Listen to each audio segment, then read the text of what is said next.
What if history was never meant to be read, but performed?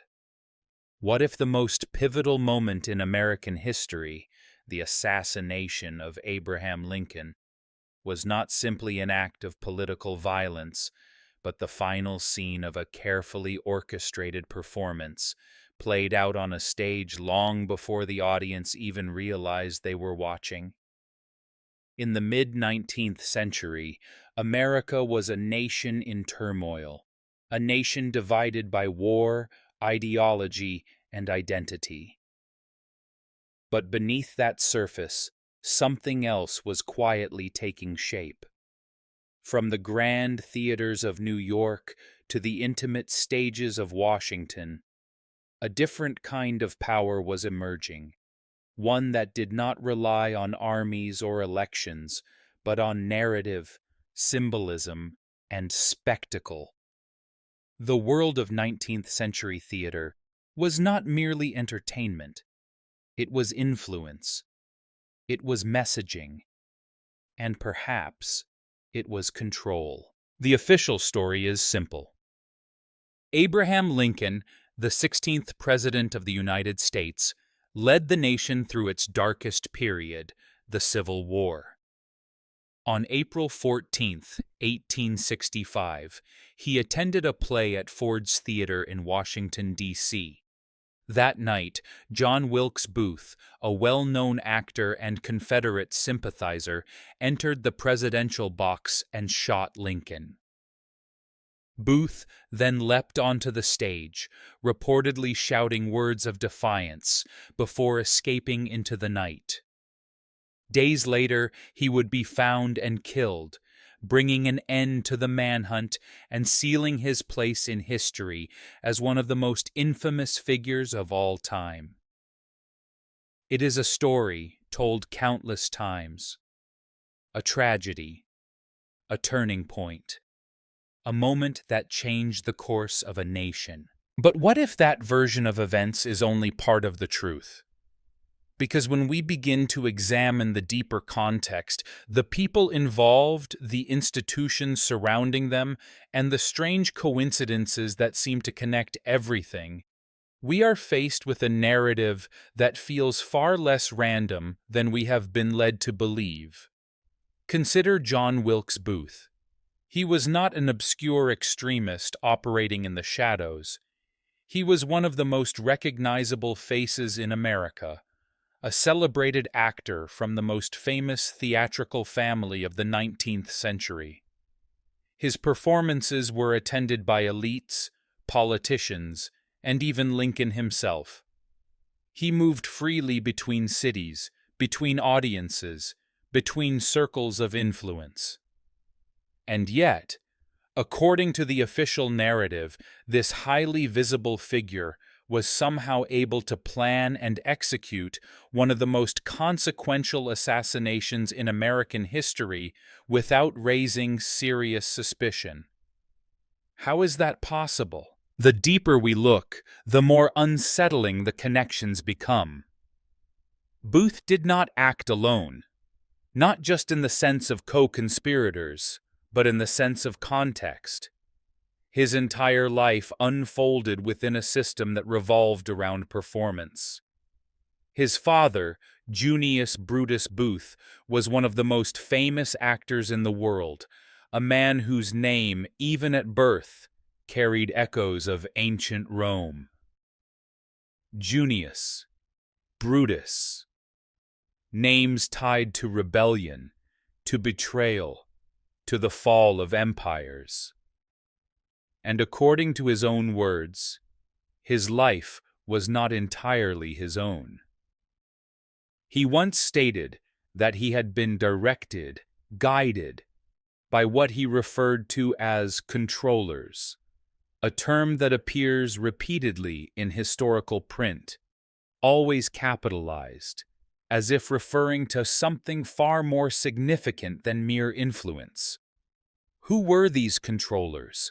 Who had the authority to shape the life of one of the most prominent figures of the era? And more importantly, did that influence extend beyond him to his sons? Because the Booth family was not simply famous, they were dominant. They controlled stages, managed theaters, and shaped the very culture of performance across America.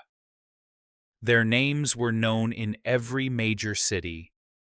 Their faces were recognized like modern celebrities.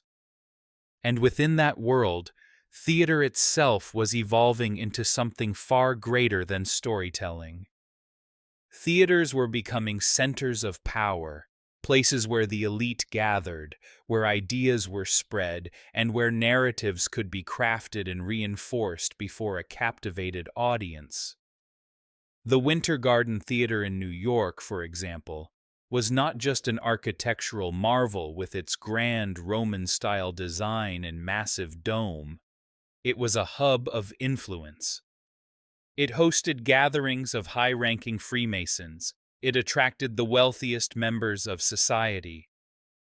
And yet, strangely, its origins remain unclear.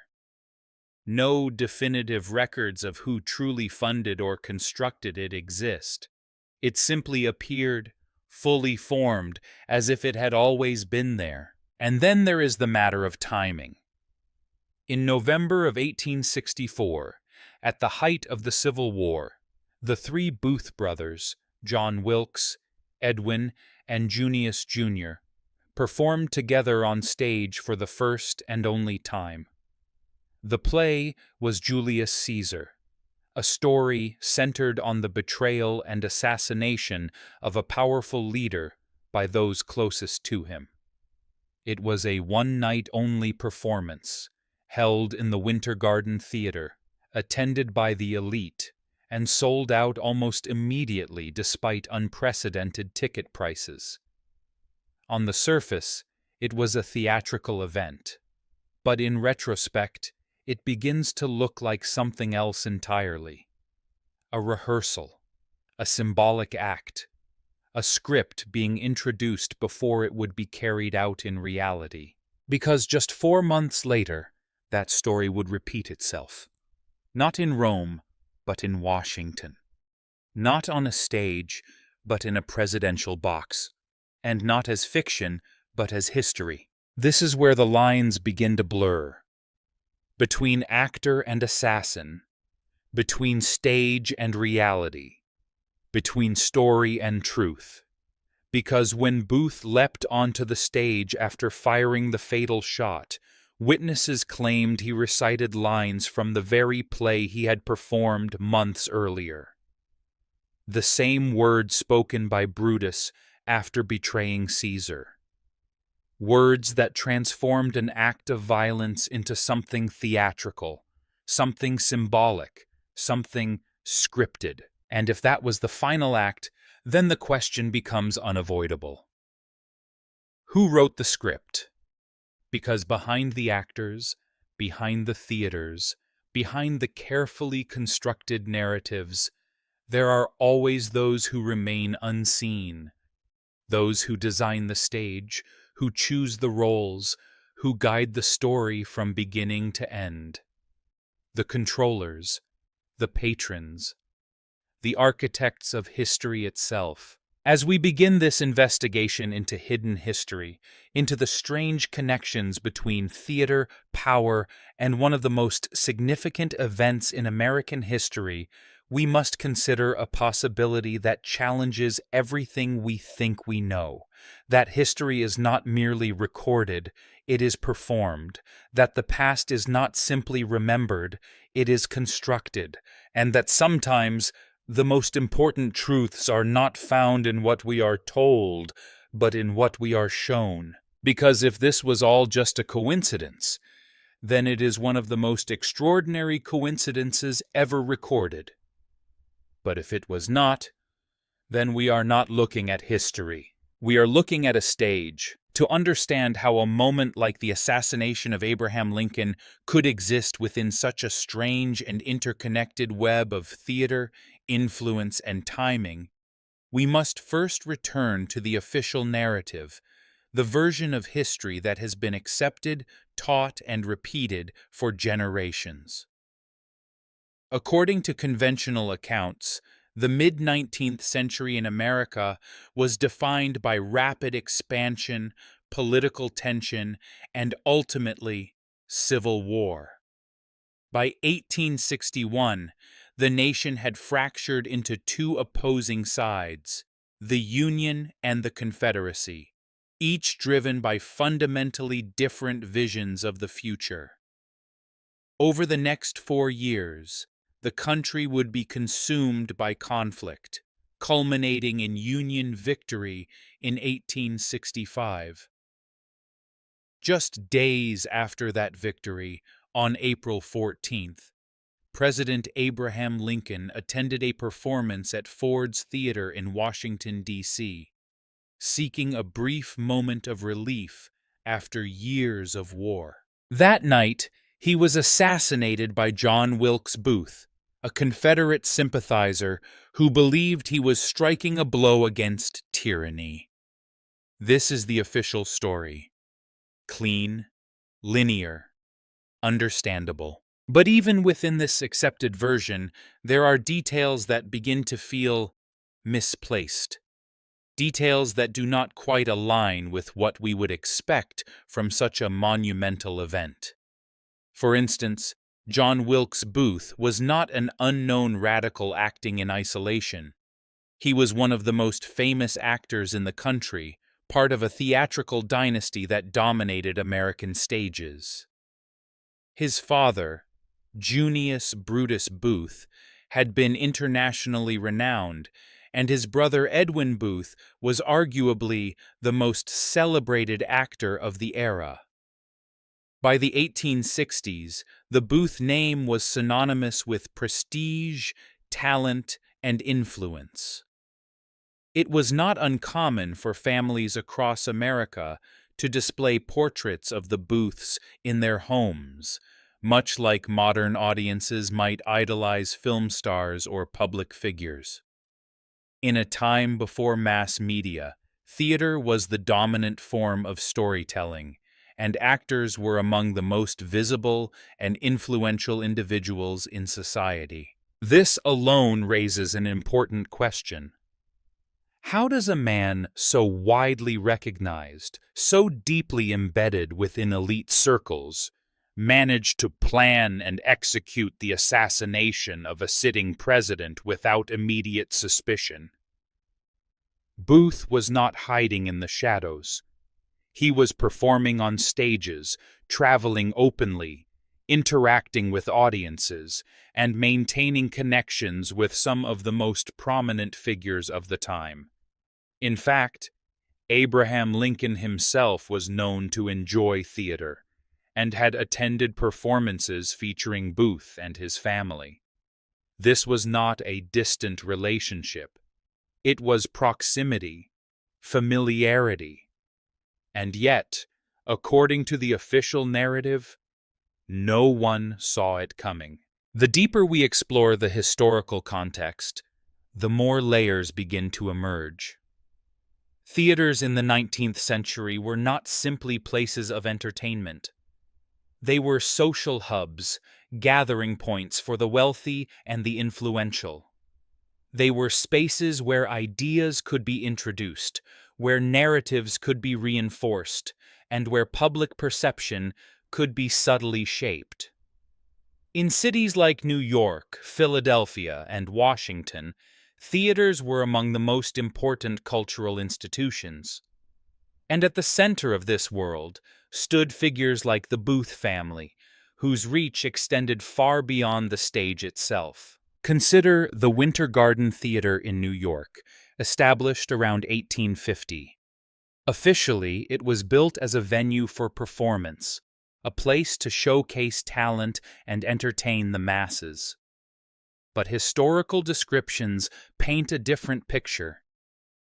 The structure was grand, almost monumental, featuring Roman-style architecture, elaborate facades, and a massive dome that dominated the skyline. It was not merely functional, it was symbolic, a statement of power and permanence. Yet, despite its prominence, the origins of the building remain unclear. Records of who financed its construction are vague at best. Some accounts attribute it to P.T. Barnum, a man known for his work in entertainment and exhibition. But this explanation raises its own set of questions. Barnum, at the time, was primarily known for his Museum of Curiosities and his work in journalism. How did he acquire the resources to construct such an elaborate structure and pay enormous sums to international performers like Jenny Lind, often referred to as the Swedish Nightingale? The financial scale simply does not seem to match the known sources of his income. This discrepancy becomes even more intriguing when we consider the types of events hosted within the Winter Garden. Beyond theatrical performances, the venue was reportedly used for gatherings of high-ranking Freemasons and other elite groups. These were not public events. They were private meetings, attended by individuals who held significant influence over business, politics, and society. In this context, the theater begins to take on a different role. Not just a stage, but a meeting ground. A place where decisions could be made, where alliances could be formed, and where narratives could be quietly aligned before being presented to the public. At the same time, the Booth family continued to rise in prominence. By the early 1860s, they were at the peak of their influence. Edwin Booth was celebrated for his performances, particularly in Shakespearean roles, while John Wilkes Booth had developed a reputation as a charismatic and talented actor in his own right. Despite the ongoing Civil War, the theater industry remained active, and the Booths were at its center. This is where the timeline becomes particularly important. In November of 1864, as the war approached its final stages, the three Booth brothers came together for a unique performance of Julius Caesar at the Winter Garden Theater. It was the first and only time they would share the stage. The choice of play is difficult to ignore. Julius Caesar is a story of betrayal, of political assassination, of a leader brought down by those closest to him. It is a narrative that mirrors, almost perfectly, what would occur just months later. Officially, the performance was organized as a fundraiser for a statue of William Shakespeare in Central Park. But even this explanation raises questions. Central Park, at the time, was still under development and not yet widely used by the public. Why would such an elaborate and high-profile event be organized for a relatively obscure cause? And why did it attract such an elite audience, despite the nation being in the final, desperate months of a brutal war? These details, taken individually, might be dismissed as coincidences. But when viewed together, they begin to form a pattern that suggests intention, coordination, and perhaps preparation. Because if the official narrative is correct, then all of this, the rise of the Booth family, the construction of monumental theaters, the gatherings of elite groups, the choice of a specific play at a specific time, must be purely incidental, unrelated, random. But the deeper we look, the harder that becomes to accept. And as we move forward, we will begin to examine the anomalies themselves, the details that refuse to fit neatly into the story we have been given, the clues that suggest there may be something else at play, something hidden just beneath the surface. Because if this was merely history, it would make sense. But it doesn't. And that is where the real investigation begins. And this is where the narrative begins to fracture. Because once we move beyond the surface of accepted history, we are no longer dealing with a clean sequence of events. Instead, we are confronted with a series of anomalies, details that resist explanation, patterns that seem too precise, and coincidences that begin to feel less like chance and more like design. One by one, these anomalies emerge, each one a loose thread, and as we begin to pull on them, the entire tapestry of the story starts to unravel. First, there is the matter of Junius Brutus Booth and the concept of controllers. In multiple historical records, a quote attributed to him appears with a peculiar detail. He describes his life as being directed by controllers, a term consistently capitalized, as though it refers not to a general influence, but to a specific entity or group. He speaks of being guided from one profession to another: printing, architecture, sculpture, law, and finally acting, as if his path had been predetermined. This is not how most individuals describe their careers, especially not in such explicit terms. Why would one of the most prominent actors of the 19th century frame his life as something orchestrated? And more importantly, who or what were these controllers? Second, we must consider the speed and scale of the Booth family's rise. Within a relatively short period, they became the dominant theatrical family in America, with influence spanning multiple major cities. Their names were not just known, they were celebrated, almost mythologized. In an era without modern media, achieving that level of recognition would have required not only talent, but an extraordinary network of support. How did they ascend so quickly? Who promoted them? Who ensured their visibility across such a vast and divided nation? If theater was the primary medium of mass communication at the time, then controlling the stage would mean controlling the narrative itself. Third, there is the architecture. Buildings like the Winter Garden Theater were not modest structures. They were grand, imposing, and stylistically reminiscent of ancient Roman design. High ceilings, elaborate facades, domes that seemed out of place in a rapidly developing American city.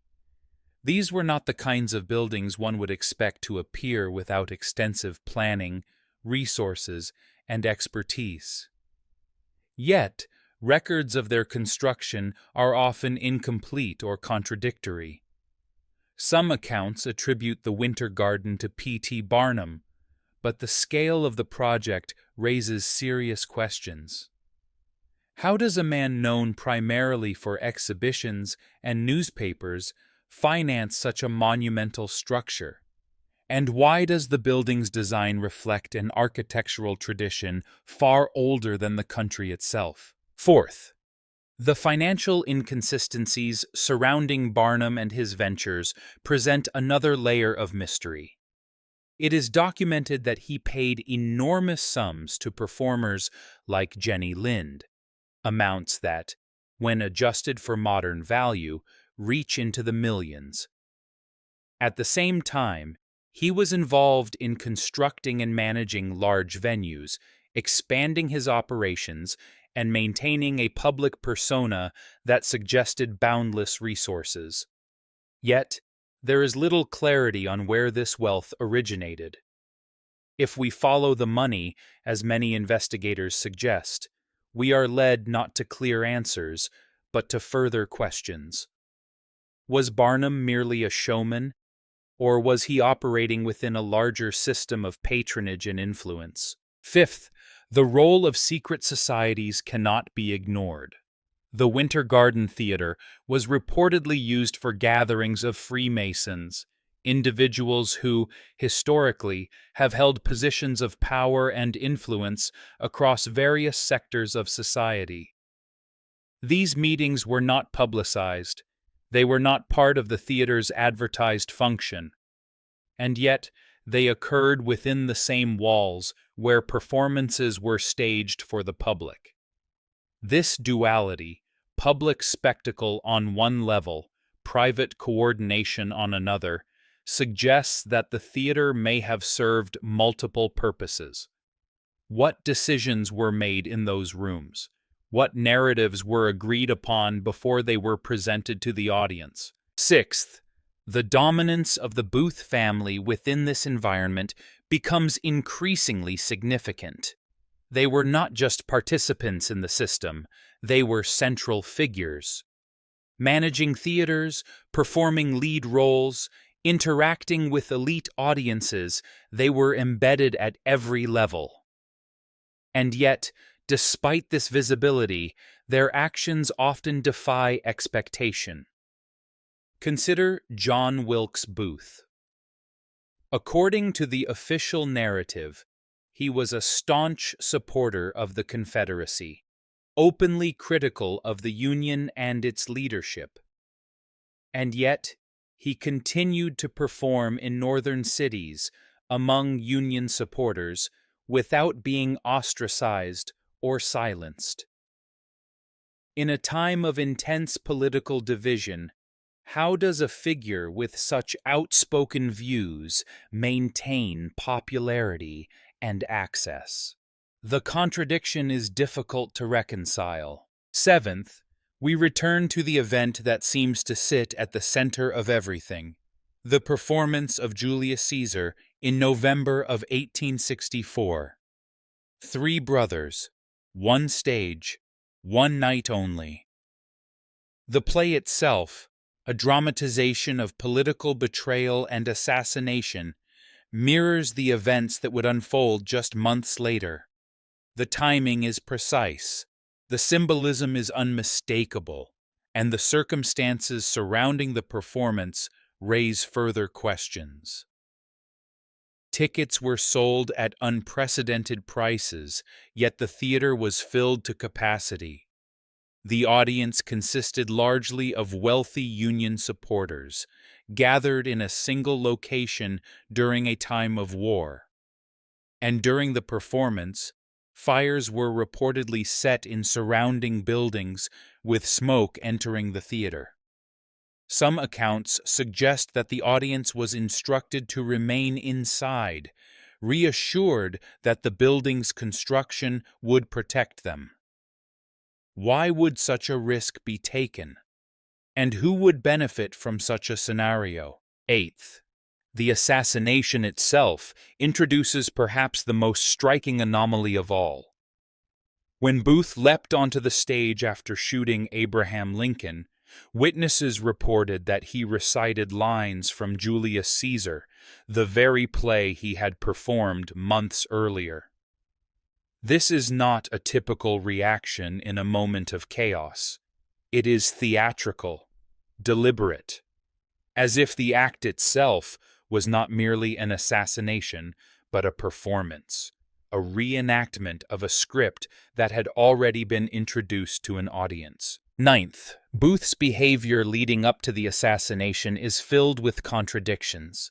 He is described as both highly visible and deeply secretive, a public figure who somehow engages in clandestine activities, a man who allegedly plotted against the president, yet maintained close proximity to him.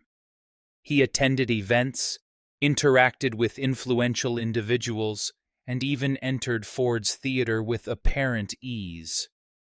In any other context, such behavior would raise immediate suspicion, and yet, according to the narrative, it did not. 10th, the aftermath raises its own set of questions. Booth was not captured alive. Despite orders to apprehend him, he was killed, eliminating any possibility of interrogation. Any opportunity to uncover deeper motives, connections, or collaborators was lost. Why?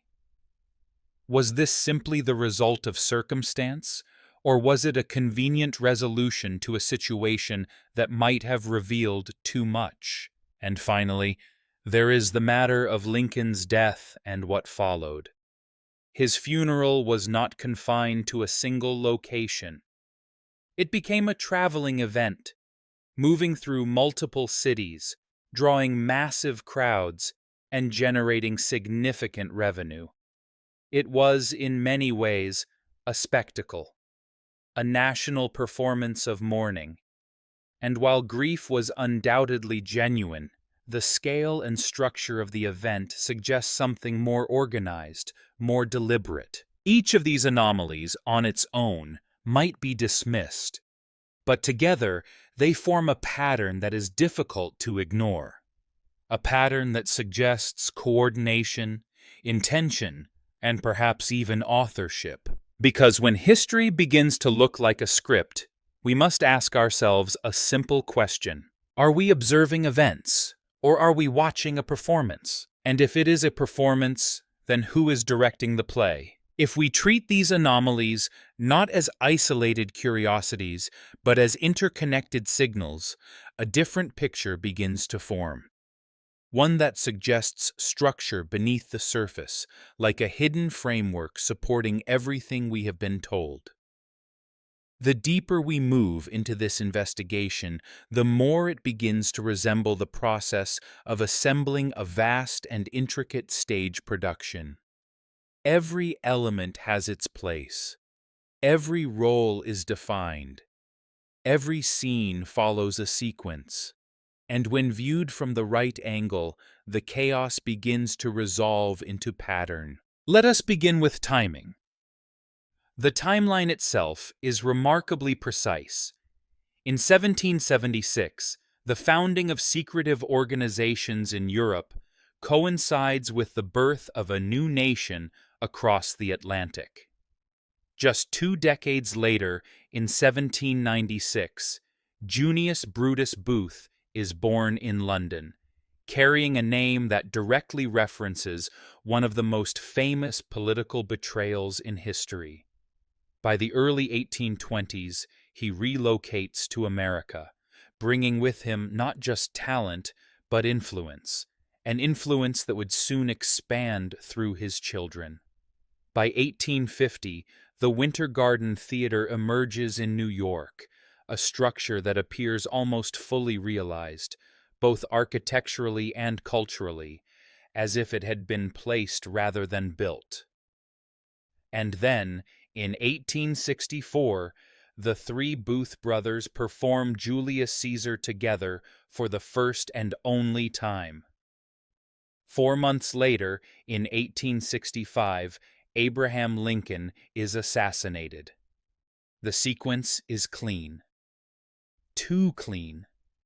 Each event flows into the next with a sense of inevitability, as though following a script. Now consider the roles. In any production, casting is critical. The right individual must occupy the right position at the right time. Junius Brutus Booth, the patriarch, establishes the family within the theatrical world, embedding them into the cultural fabric of the nation. Edwin Booth becomes the respected figure, the face of legitimacy, admired by audiences and elites alike. And John Wilkes Booth, charismatic and volatile, becomes the agent of disruption, the one who will ultimately carry out the final act. This distribution of roles is almost archetypal. It mirrors classical storytelling structures, where characters are not merely individuals, but functions within a larger narrative. The hero, the guide, the traitor, the executioner. But what makes this particularly compelling is how these roles extend beyond the stage. The same individuals who perform in fictional narratives begin to enact real-world events that mirror those narratives. The boundary between performance and reality becomes increasingly difficult to define. When John Wilkes Booth steps onto the stage in Julius Caesar, he is playing Brutus, the man who betrays a leader for what he believes is a greater cause. When he later enters Ford's theater, he is no longer acting, and yet his actions follow the same script, the same gestures, the same words. It is as if the role never ended, as if the performance simply transitioned from one stage to another. This leads us to the concept of rehearsal. In theater, rehearsal is essential. It allows the actors to internalize their roles, to synchronize their actions, to ensure that when the final performance occurs, everything unfolds seamlessly. The November 1864 performance of Julius Caesar begins to take on this quality when viewed through this lens. It was not just a play, it was a convergence. The three brothers, each representing a different aspect of the narrative, coming together at a critical moment in history, performing a story that would soon be echoed in reality. The audience, composed of elite members of society, witnessed this performance. They saw the betrayal. They heard the words. They experienced the narrative. And then, months later, they witnessed its real-world counterpart. If this is coincidence, it is extraordinary. But if it is not, then it suggests that the theater served as more than a reflection of society. It served as a blueprint. The locations themselves reinforce this idea. The Winter Garden Theater, with its grand design and hidden origins, functions almost like a central hub, a place where narratives are introduced and reinforced. Ford's theater, more modest in appearance, becomes the site of execution, the stage upon which the final act is carried out. These are not random settings. They are carefully chosen environments, each with its own symbolic weight. One represents the preparation, the gathering, the alignment of elements. The other represents the culmination, the moment where fiction becomes reality. And then there is the matter of access. In order for such a sequence to unfold, certain conditions must be met. The individual carrying out the act must have proximity to the target. He must have the trust, or at least the familiarity, of those around him. He must be able to move without obstruction, to enter spaces that would otherwise be restricted. John Wilkes Booth meets all of these criteria. As a well-known actor, he is not viewed as a threat. He is part of the environment. He belongs in the theater. He understands its structure, its routines, its vulnerabilities. This is not the profile of an outsider forcing his way in. It is the profile of someone operating within the system. Which brings us back to the idea of systems themselves. Theater, in this context, is not an isolated industry.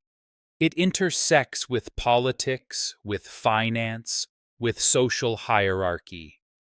Figures like P.T. Barnum demonstrate how entertainment can be leveraged into influence, how spectacle can generate not just attention, but authority. The presence of Freemasonic gatherings within theatrical spaces suggests an overlap between cultural production and organizational power. These are not separate domains.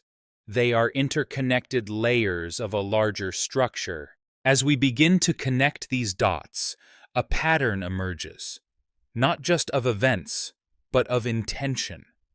The anomalies we identified earlier begin to align. The rapid rise of the Booth family, the unexplained wealth behind major theaters, the symbolic nature of key performances, the contradictions in Booth's behavior, the theatrical elements of the assassination itself, all of these pieces start to fit together. Not perfectly, but with enough consistency to suggest that we are not looking at randomness. We are looking at design, and yet, even as this pattern becomes clearer, it raises new questions. Because if this was indeed a structured sequence, if these events were guided or influenced by forces beyond the individuals involved, then we must ask, to what end? What was the purpose of this performance? Was it merely symbolic, a way of reinforcing a narrative? Or did it serve a more practical function, reshaping public perception, consolidating power, redirecting the course of history? The metaphor of the stage continues to hold. In any production, the audience sees only what is presented to them: the set, the actors, the dialogue. But behind the curtain, there are others: directors, writers, designers, individuals who shape the performance without ever appearing on stage. Their influence is felt, but not seen.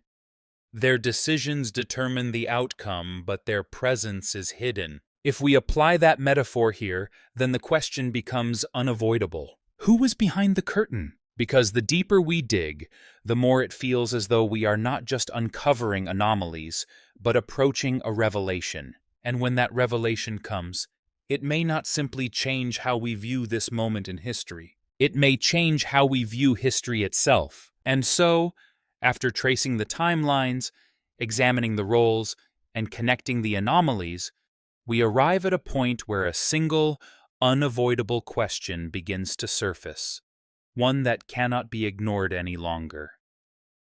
What if none of this was accidental? What if the events surrounding Abraham Lincoln's assassination were not the result of isolated decisions, but part of a structured, orchestrated sequence? Because when all the pieces are laid out, when every thread is followed to its source, they begin to converge toward one conclusion, one that challenges everything we think we know about this moment in history. All of these clues point to one almost unbelievable possibility: that the assassination of Abraham Lincoln was not just an act of political violence, but the final act of a staged performance. A performance that began long before that night in April of 1865. A performance that was introduced, rehearsed, and ultimately carried out through the very system we have been examining: the theater. Because if we look at the evidence through this lens, the anomalies no longer appear random. They begin to make sense. The concept of controllers becomes less abstract. The rise of the Booth family becomes less surprising. The presence of elite gatherings within theatrical spaces becomes more significant, and the performance of Julius Caesar transforms from coincidence into preparation. Consider how this theory accounts for each of the inconsistencies we have observed. The rapid ascent of the Booth family is no longer a mystery of talent alone. It becomes a process of positioning. They were not simply rising stars. They were central figures placed within a system designed to influence public perception. Their dominance over the stage meant dominance over narrative. And in a time before mass communication, narrative was power. The strange architecture of theaters like the Winter Garden also takes on new meaning. These were not just buildings, they were stages in the truest sense, carefully constructed environments where both public performances and private gatherings could occur. Their grand design, their symbolic elements, and their unclear origins suggest that they were built with intention, perhaps even with a purpose that extended beyond entertainment. If these spaces were used to align narratives among influential groups, then the performances that took place within them could serve as a form of communication, a way of introducing ideas, of shaping perception, of preparing an audience for what was to come. And then There is the matter of the play itself. Julius Caesar, a story of betrayal, of a leader struck down by someone within his own circle, justified by the belief that it was necessary for the greater good. When the Booth brothers performed this play in November of 1864, they were not simply acting. They were presenting a narrative that would soon be mirrored in reality. The audience, composed of the elite, witnessed this story unfold. They absorbed its themes, its symbolism, its message. And then, just months later, they witnessed its real-world counterpart. The assassination of Abraham Lincoln was not just an event, it was an echo, a repetition of a story that had already been told. Even Booth's actions on the night of the assassination begin to align with this interpretation. His decision to recite lines from the play as he leapt onto the stage is not the behavior of a man acting purely out of impulse. It is theatrical. It is deliberate. It is as if he understood his role not just as an assassin, but as an actor completing a performance. The stage, the audience, the script, all of it was in place. And in that moment, the boundary between fiction and reality disappeared entirely. The contradictions in Booth's behavior also begin to resolve. His ability to move freely between North and South, to maintain popularity despite his views, to operate in plain sight while allegedly plotting against the president, these are not inconsistencies if we consider that he was functioning within a system that allowed or even required such duality. He was both visible and concealed, both performer and participant, both character and agent. The decision to kill Booth rather than capture him alive further supports this theory. If he had been taken into custody and interrogated, what might he have revealed? What connections might have been exposed? What names might have been mentioned? By eliminating him, the narrative could be controlled. The story could be finalized. The performance could end without disruption. And then there is the aftermath. Lincoln's death did not simply mark the end of a presidency. It became a national spectacle. His funeral procession traveled across the country, drawing massive crowds, generating revenue, and reinforcing a unified narrative of mourning and legacy. It was, in many ways, a continuation of the performance, a final act designed to solidify the story in the minds of the public. The fallen leader, the villainous assassin, the nation brought together through tragedy. It is a powerful narrative, and like all powerful narratives, it serves a purpose. As unbelievable as this may sound, it aligns with a broader pattern we see throughout history. Moments of great significance often carry elements of symbolism, timing, and coordination that extend beyond simple cause and effect. They feel constructed, designed, as if they are meant to convey a message, not just record an event.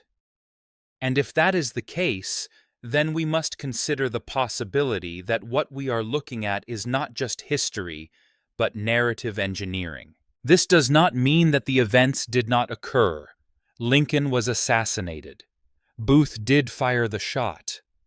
These facts remain.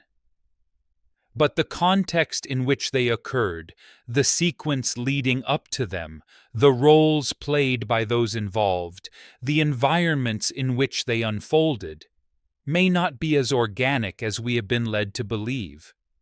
They may have been shaped, directed, performed. If this theory holds, then the implications are profound.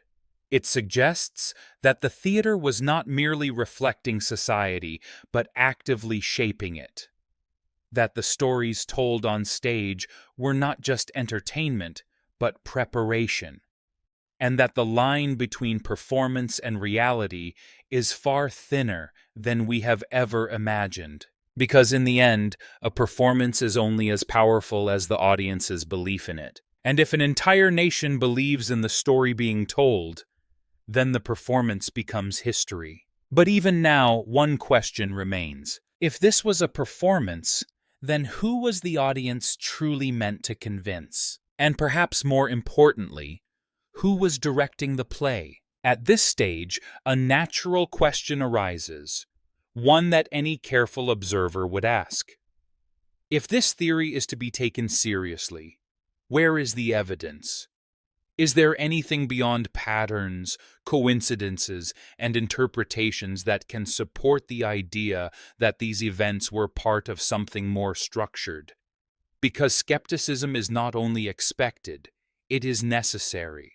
And if we are to move forward, we must examine the remaining details, the overlooked facts, and the broader context that may reinforce what we have uncovered so far. Let us begin with the consistency of patterns across multiple domains. When we look at the intersection of theater, politics, and elite networks in the 19th century, we do not see isolated systems. We see overlap. We see individuals moving between roles, actors engaging with politicians, entertainers interacting with financiers, theaters hosting both performances and private gatherings.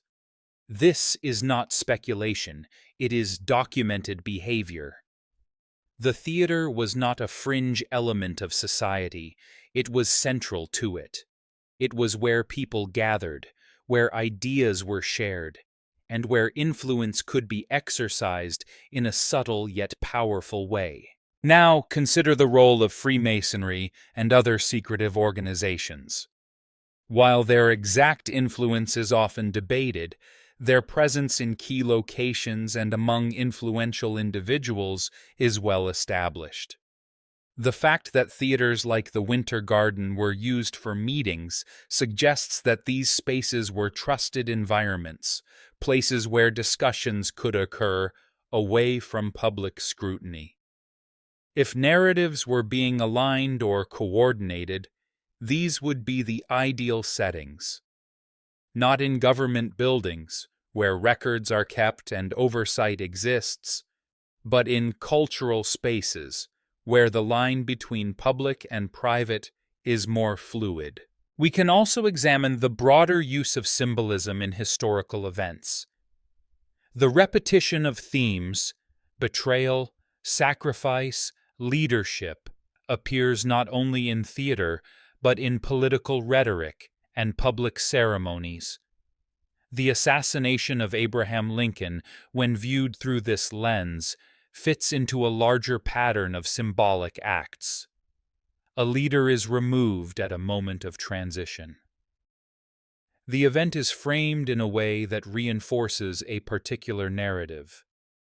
The public is guided through a collective emotional experience. This is not unique to this moment in history.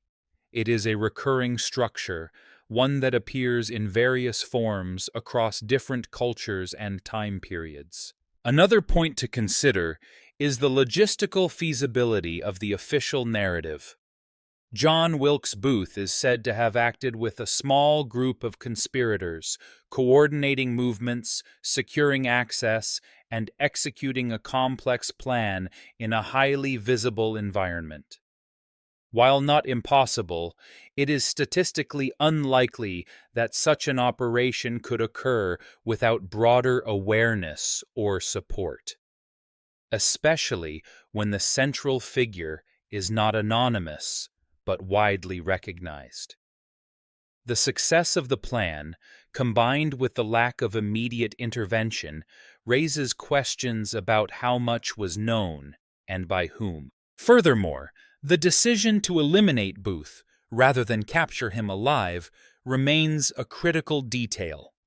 In most cases involving high-profile crimes, especially those with potential political implications, the priority is to obtain information, to understand motives, connections, and possible accomplices. Yet in this case, that opportunity was removed. Booth was killed, and with him, any possibility of deeper inquiry. This outcome, whether intentional or not, ensured that the narrative would remain limited to what had already been established. We can also look beyond this single event and observe how similar patterns appear elsewhere. Throughout history, there are instances where major events are preceded by symbolic actions, where public narratives are shaped through performance, and where key figures operate within overlapping networks of influence. These patterns do not prove coordination in every case, but they do suggest that such coordination is possible, and perhaps more common than we realize. It is also worth noting how alternative explanations struggle to fully account for the anomalies we have discussed. The official narrative provides a clear sequence of events, but it does not address the deeper questions. It explains what happened, but not why it unfolded in such a precise and symbolically charged manner. It does not explain the repeated connections between theater and power, the contradictions in Booth's behavior, or the presence of elite networks within cultural institutions. These gaps do not invalidate the official story, but they do indicate that it may be incomplete. At the same time, we must be careful not to overextend the theory. Not every detail is evidence of orchestration. Not every coincidence is meaningful. The goal is not to replace one rigid narrative with another, but to remain open to the possibility that multiple layers of truth can exist simultaneously, that history can be both factual and constructed, that events can be real, while the way they are presented and understood can be shaped. What becomes clear, however, is that the theory we have explored offers a framework that accounts for more of the available information than the conventional explanation alone. It integrates the anomalies rather than dismissing them. It acknowledges the role of influence, of narrative, of performance, and it provides a context in which the strange details we have encountered begin to make sense. We are not claiming certainty. We are not asserting that every aspect of this theory is proven beyond doubt, but we are recognizing that the patterns are there, that the connections exist, and that when viewed together, they form a picture that is difficult to ignore. Because if history were purely random, we would not expect such alignment.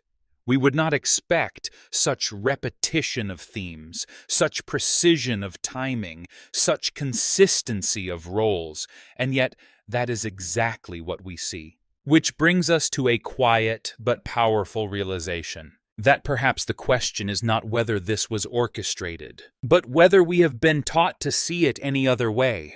And if that is the case, then the true evidence is not hidden in a single document or a single event. It is embedded in the pattern itself, a pattern that continues to reveal itself the more closely we look. And when we step back from the details, from the timelines, the anomalies, the patterns, and look at the larger picture, something deeper begins to take shape. Because this is no longer just a question about a single event, or even a single period in history. It becomes a question about how we understand reality itself, about how narratives are formed, how they are delivered, and how they are accepted without question. If what we have explored holds even a fraction of truth, then the implications extend far beyond the assassination of Abraham Lincoln. It suggests that history, as we know it, may not be a passive record of events, but an active construction, a carefully arranged sequence of stories, symbols, and moments designed not only to inform, but to guide perception. And if that is the case, then the theater, both literal and metaphorical, becomes one of the most powerful tools ever created. Because theater is not just about what is seen, it is about what is believed. When an audience enters a theater, they willingly suspend disbelief. They accept the world presented to them, even if it is artificial. They follow the characters, absorb the narrative, and emotionally invest in the outcome. And when the performance is convincing enough, it leaves a lasting impression. It shapes memory. It influences thought. Now imagine that same process, not confined to a stage, but extended into reality itself, into politics, into history, into the events that define nations. In this context, the assassination of Lincoln becomes more than a tragedy. It becomes a moment of narrative reinforcement, a turning point that solidifies a particular version of history. The fallen leader becomes a symbol of unity. The assassin becomes a symbol of division. The nation is guided through a collective emotional experience: grief, outrage, resolution. And through that experience, a new chapter is written, not just in textbooks, but in the collective consciousness of the people. But this raises an even more profound question. Why? Why would such a narrative need to be constructed, reinforced, or perhaps even staged?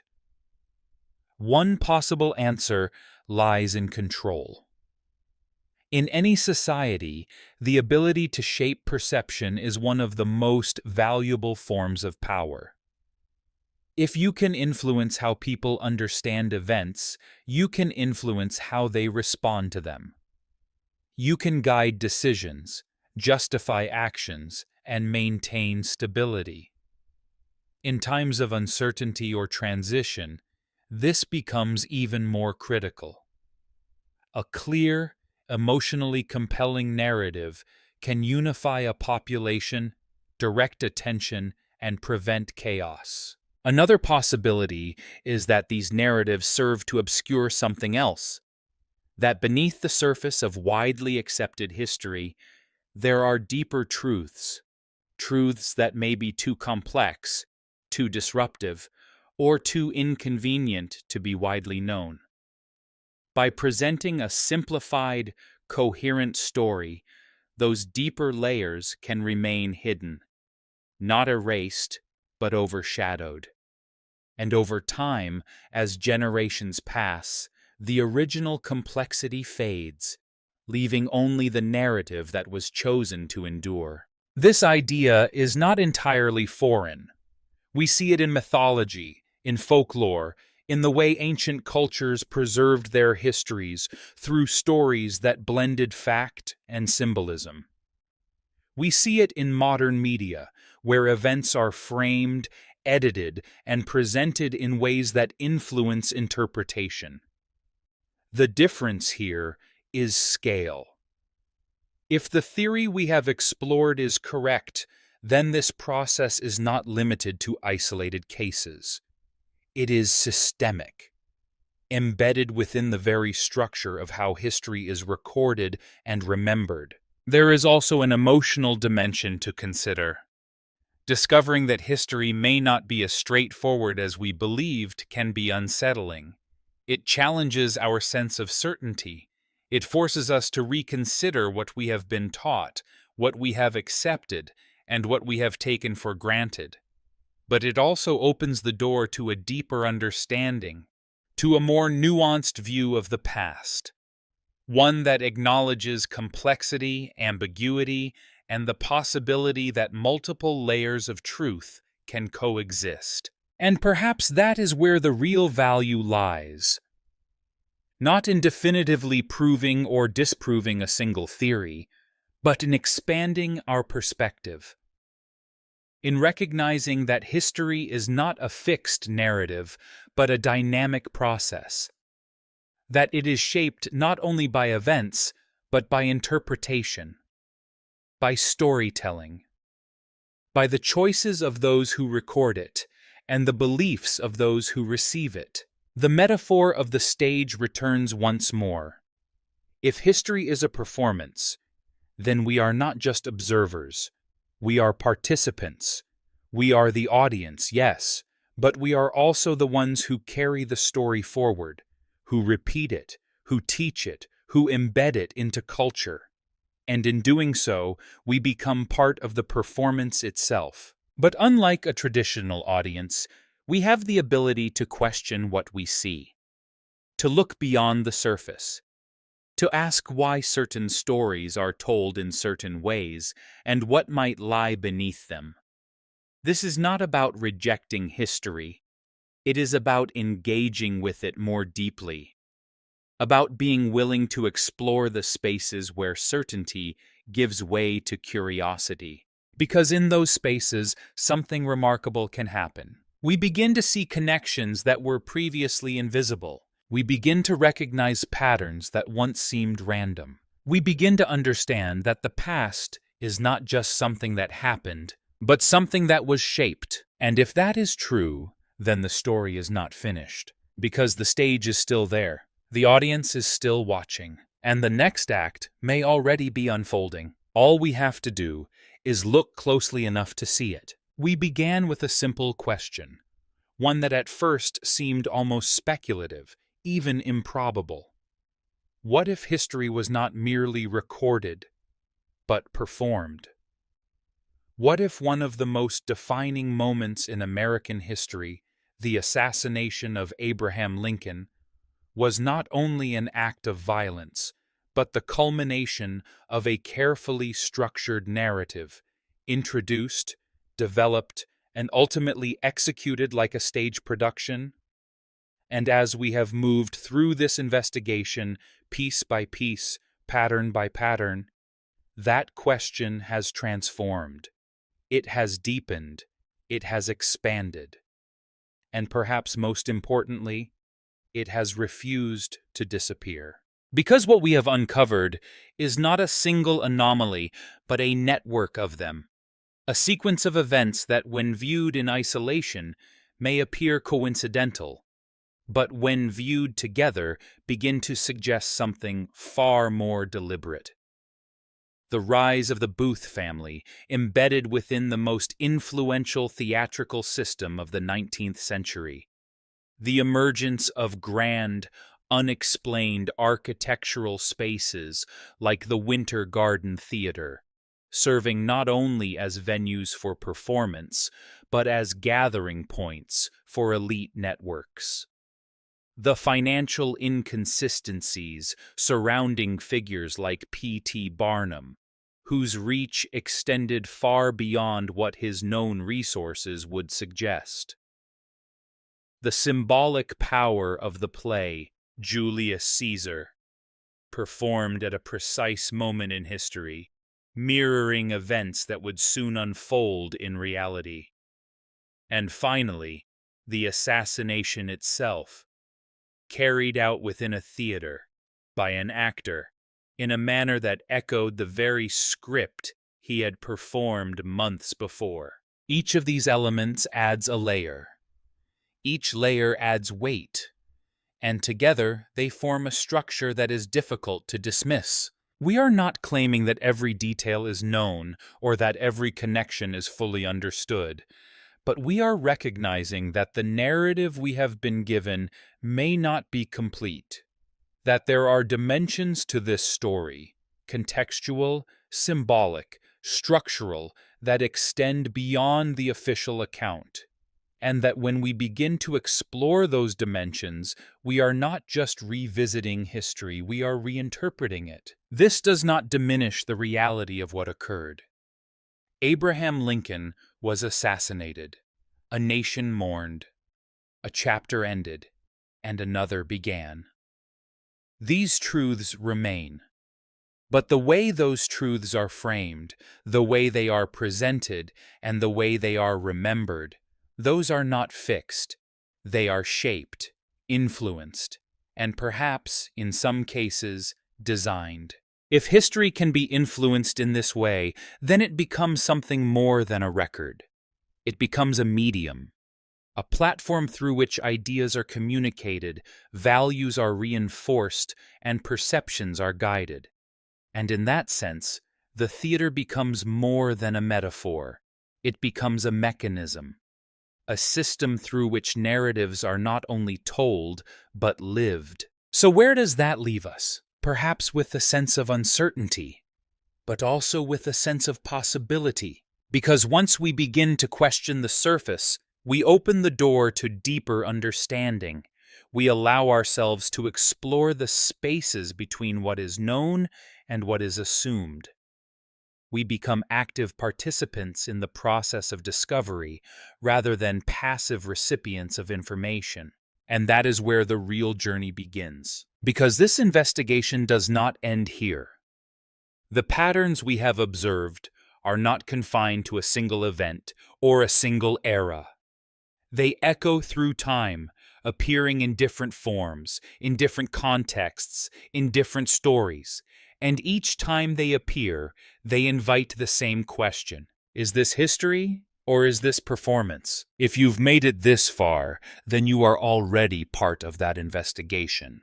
You are already looking beyond the surface, already questioning what lies beneath. And there is so much more to uncover. More patterns, more connections, more stories that challenge what we think we know. So if you want to continue exploring these hidden layers of history, if you want to go deeper into the narratives that shape our understanding of the world, then stay with us. Subscribe, follow, and be part of the journey as we continue to uncover the stories behind the stories. Because the stage is still set. The curtain has not fully closed. And somewhere, just beyond what we can see, the next act is already waiting to begin.